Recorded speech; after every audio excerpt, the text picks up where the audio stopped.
ఆంధ్రప్రదేశ్లో దోమల బెడదకు శాశ్వత పరిష్కారం చూపేందుకు ప్రభుత్వం అధునాతన సాంకేతికతను రంగంలోకి దించుతోంది. దోమల నివారణకు ఏపీ ప్రభుత్వం హైటెక్ ప్రయోగం డ్రోన్ల సాయంతో స్మార్ట్ కంట్రోల్ కార్యక్రమం. కీలక నగరాల్లో పైలట్ ప్రాజెక్టుగా 66 కేంద్రాలు ఏర్పాటు. దోమల సాంద్రతను గుర్తించి హెచ్చరించే స్మార్ట్ సెన్సార్లు. డేటా ఆధారంగానే మందుల పిచికారీకి చర్యలు. ఆసుపత్రుల డేటాతో హాట్స్పాట్ల గుర్తింపు. ఆంధ్రప్రదేశ్లో దోమల బెడదకు శాశ్వత పరిష్కారం చూపేందుకు ప్రభుత్వం అధునాతన సాంకేతికతను రంగంలోకి దించుతోంది.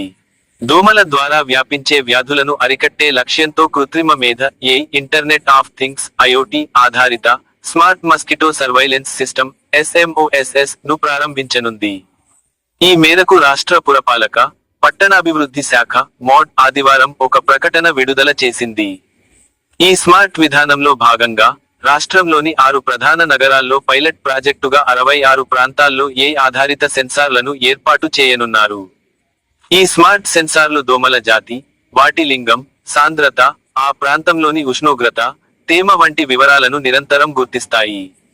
ఏదైనా ప్రాంతంలో దోమల సాంద్రత నిర్దేశిత స్థాయికి మించితే వెంటనే అధికారులకు హెచ్చరికలు పంపుతాయి. ఈ డేటా మొత్తం ఒక సెంట్రల్ సర్వర్కు చేరి, అక్కడి నుంచి అధికారులు రియల్ టైమ్ డాష్బోర్డు ద్వారా పర్యవేక్షిస్తారు. ఈ విధానం వల్ల ప్రస్తుతం గుడ్డిగా మందులు చల్లే పద్ధతికి స్వస్తి పలికి, కేవలం అవసరమైన చోట మాత్రమే డేటా ఆధారంగా చర్యలు తీసుకుంటారని అధికారులు తెలిపారు. విశాఖపట్నంలో 16, విజయవాడలో 28, కాకినాడలో 4, రాజమహేంద్రవరంలో 5, నెల్లూరులో 7, కర్నూలులో 6 చొప్పున మొత్తం 66 ప్రాంతాల్లో ఈ పైలట్ ప్రాజెక్టును త్వరలో ప్రారంభించనున్నారు. పురపాలక శాఖ ముఖ్య కార్యదర్శి సురేష్ కుమార్, డైరెక్టర్ పి. సంపత్ కుమార్ ఇటీవల ఈ టెక్నాలజీ పనితీరును సమీక్షించారు.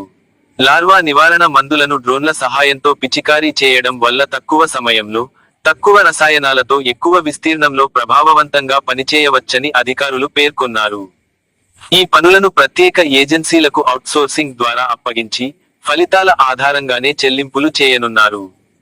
అంతేకాకుండా ఆసుపత్రుల నుంచి డెంగ్యూ, మలేరియా, చికెన్గున్యా కేసుల వివరాలు సేకరించి, వాటి ఆధారంగా హాట్స్పాట్లను గుర్తించి ప్రత్యేక కార్యాచరణ ప్రణాళికలు అమలు చేయనున్నారు.